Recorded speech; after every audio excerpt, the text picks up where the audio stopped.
All right, hello everyone. Welcome to my channel. I'm Thomas and I do educational material on this channel. Today is video number 130 on the reciprocal system of theory.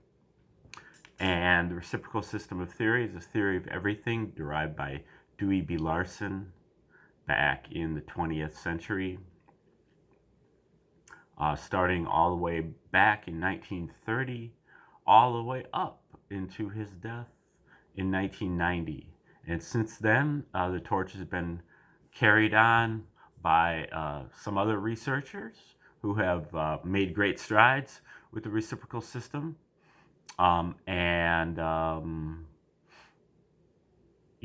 It's ripe to be carried forward yet again further in the next decade or whatever. So today we are starting Larson's what you call magnum opus, called The Structure of the Physical Universe. This is a 3-volume work, and the first of those is called Nothing But Motion. And this is his his book on mostly on physics. There's some stuff on organic chemistry at the end. We went over the table of contents in the last video.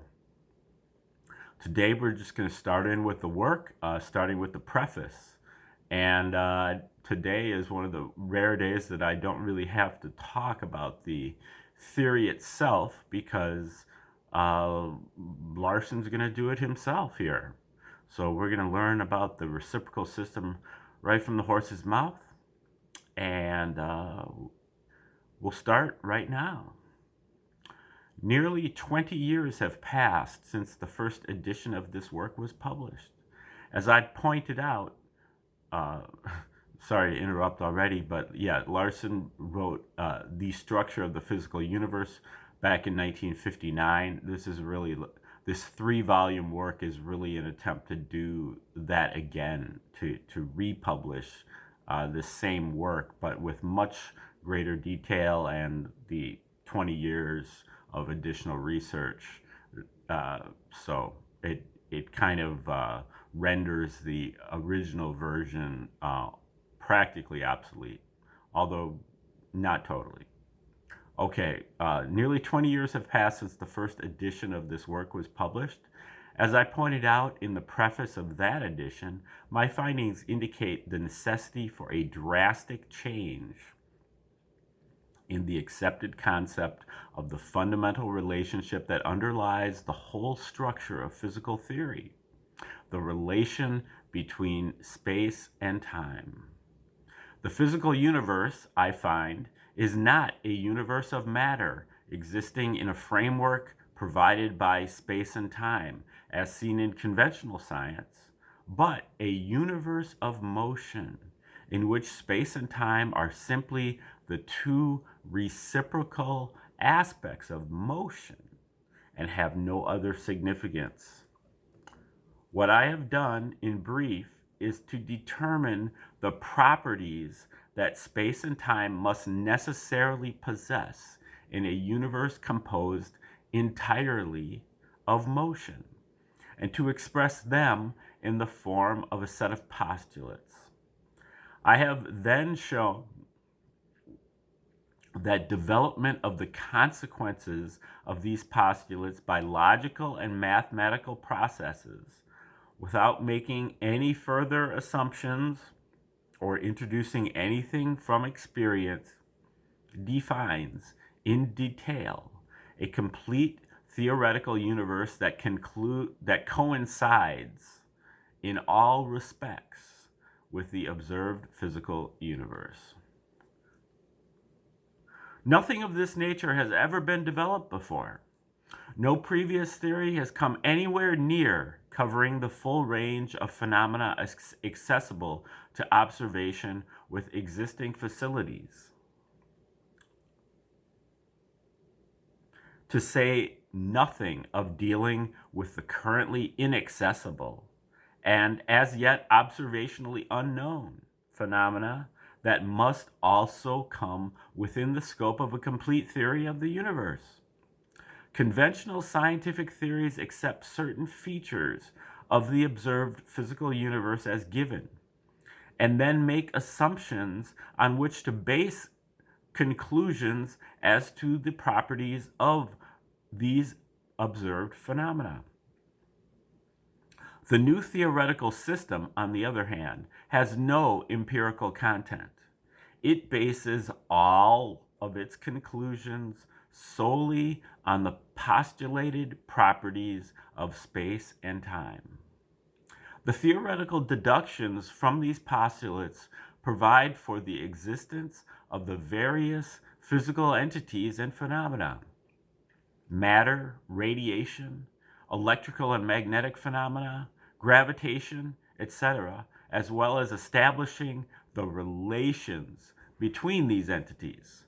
Since all conclusions are derived from the same premises, the theoretical system is a complete integrated structure, contrasting sharply with the currently accepted body of physical theory, which, as described by Richard Feynman, is, quote, a multitude of different parts and pieces that do not fit together very well, end quote. The last 20 years have added a time dimension to this already unique situation. The acid test of any theory is whether it is still tenable after the empirical knowledge of the subject is enlarged by new discoveries. As Harlow Shapley once pointed out, facts are the principal enemies of theories. Few theories that attempt to cover any more than a severely limited field are able to survive the relentless march of discovery for very long without major changes of complete reconstruction. But no substantive changes have been made in the postulates of this new system of theory in the nearly 20 years since the original publication, years in which tremendous strides have been made in the enlargement of empirical knowledge in many physical areas. Because the postulates and whatever can be derived from them are logical and mathematical processes, without introducing anything from observation or other external sources, constitute the entire system of theory. This absence of substantive change in the postulates means that there has been no change anywhere in the theoretical structure. It has been necessary, of course, to extend the theory by developing more of the details in order to account for some of the new discoveries. But in most cases, the nature of the required extension was practically obvious as soon as the new phenomena or relationships were identified. Indeed, some of the new discoveries, such as the existence of exploding galaxies and the general nature of the products thereof, were actually anticipated in the first published description of the theory, along with many phenomena and relations that are still awaiting empirical verification. Thus, the new theoretical system is ahead of observation and experiment in a number of significant respects. The scientific community is naturally reluctant to change its views to the degree required by my findings, or even to open its journals to discussion of such a departure from orthodox thought. It has been a slow and difficult task to get a significant count of consideration of the new structure of physical theory. However, those who do examine this new theoretical structure carefully can hardly avoid being impressed by the logical and consistent nature of the theoretical development. As a consequence, many of the individuals who have made an effort to understand and evaluate the new system have not only recognized it as a major addition to scientific knowledge, but have developed an active personal interest in helping to bring it to the attention of others. In order to facilitate this task, an organization was formed some years ago with the specific objective of promoting understanding and eventually acceptance of the new theoretical system, the reciprocal system of physical theory, as we are calling it. Through the efforts of this organization, the New Science Advocates Incorporated, and its individual members, lectures on the new theory have been given at colleges and universities throughout the United States and Canada. The NSA, New Science Advocates, also publishes a newsletter and has been instrumental in making publication of this present volume possible. At the annual conference of this organization at the University of Mississippi in August 1977, I gave an account of the origin and early development of the reciprocal system of theory. It has been suggested by some of those who heard this presentation that certain parts of it ought to be included in this present volume in order to bring out the fact that the central idea of the new system of theory, the general reciprocal relation between space and time, is not a product of a fertile imagination, but a conclusion reached as the result of an exhaustive and detailed analysis of the available empirical data in a number of the most basic physical fields. The validity of such a relation is determined by its consequences rather than by its antecedents. But many persons may be more inclined to take the time to examine those consequences if they are assured that the relation in question is the product of a systematic inductive process rather than something extracted out of thin air. The following paragraphs from my conference address should serve this purpose. Okay, so this is a quote from his address.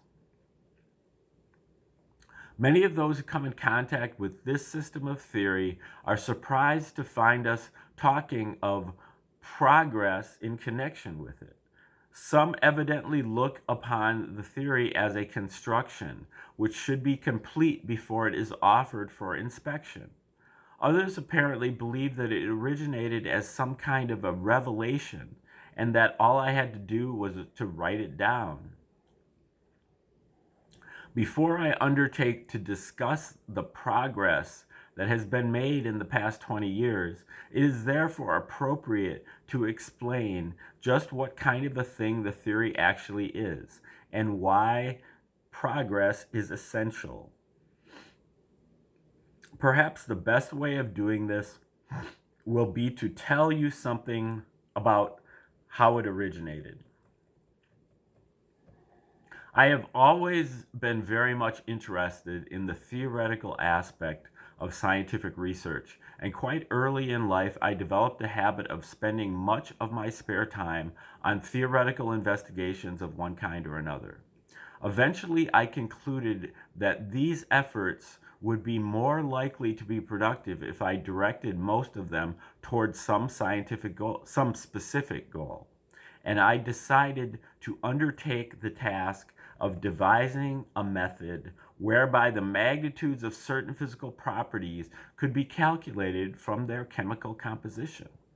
Many investigators had tackled this problem previously, but the most that had ever been accomplished was to devise some mathematical expressions whereby the effect of temperature and pressure on these properties can be evaluated if certain arbitrary constants are assigned to each of the various substances.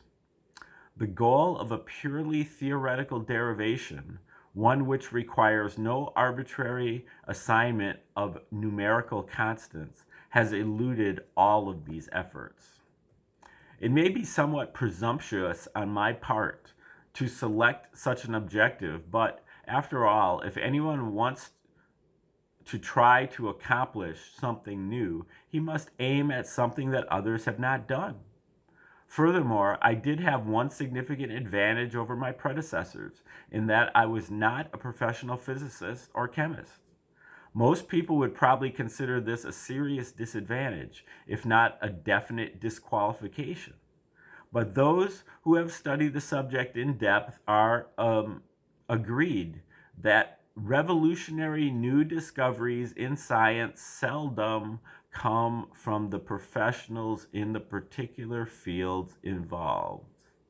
They are almost always the work of individuals who might be considered amateurs, although they are more accurately described by James B. Conant as uncommitted investigators.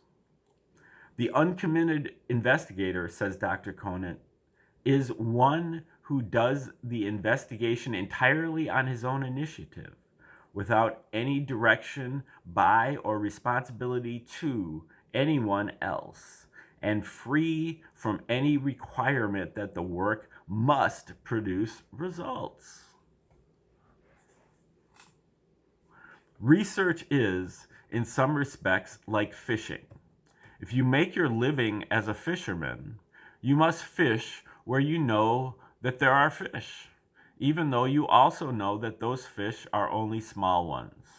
No one but the amateur can take the risk of going into completely unknown areas in search of a big prize.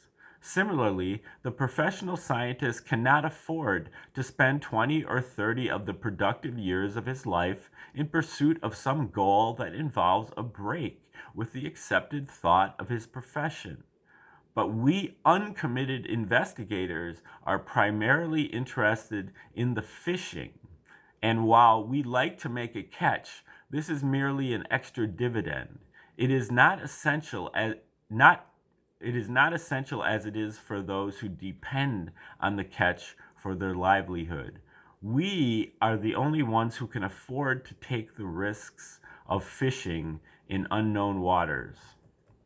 As Dr. Conant puts it, quote, few will deny that it is relatively easy in science to fill in the details of a new area once the frontier has been crossed. The crucial event is turning the unexpected corner. This is not given to most of us to do. By definition, the unexpected corner cannot be turned by any operation that is planned.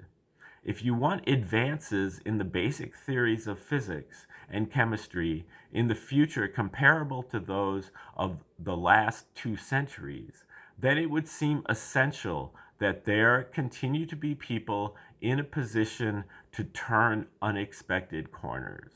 Such a man I have ventured to call the uncommitted investigator. End quote.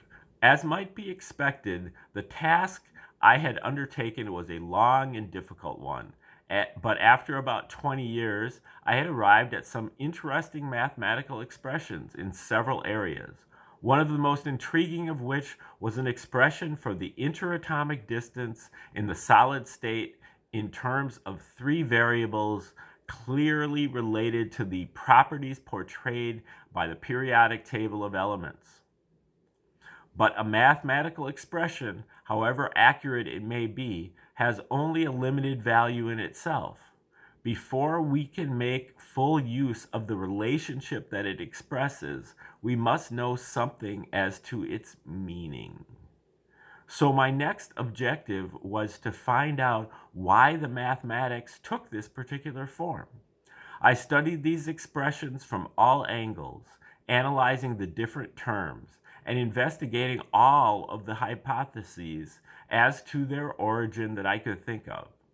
This was a rather discouraging phase of the project, as for a long time I seemed to be merely spinning my wheels and getting nowhere. On several occasions I decided to abandon the entire project, but in each case, after several months of inactivity, I thought of some other possibility that seemed worth investigating, and I returned to the task. Eventually, it occurred to me that, when expressed in one particular form, the mathematical relation that I had formulated for the interatomic distance would have a simple and logical explanation if I merely assumed that there is a general reciprocal relation between space and time. My first reaction to this thought was the same as that of a great many others. The idea of the reciprocal of space, as I said to myself, is absurd. One might as well talk of the reciprocal of a pail of water or the reciprocal of a fence post. But on further consideration, I could see that the idea is not so absurd after all. The only relation between space and time of which we have any actual knowledge is motion. And in motion, space and time do have a reciprocal relation. If one airplane travels twice as fast as another, it makes no difference whether we say that it travels twice as far in the same time or that it travels the same distance in half the time. This is not necessarily a general reciprocal relation, but the fact that it is a reciprocal relation gives the idea of a general relation a considerable degree of plausibility. All right, we're going to leave it there, and we're going to start up with the rest of this preface here, which is quite interesting. I haven't read this in a long time. And I am inspired and have been inspired by what James Conant is talking about there with the uncommitted investigator. You have to keep in mind that most of the great advances that have occurred in science have occurred as a result of uncommitted investigators outside of the field making the leaps. Okay, have a great day. We'll talk to you tomorrow.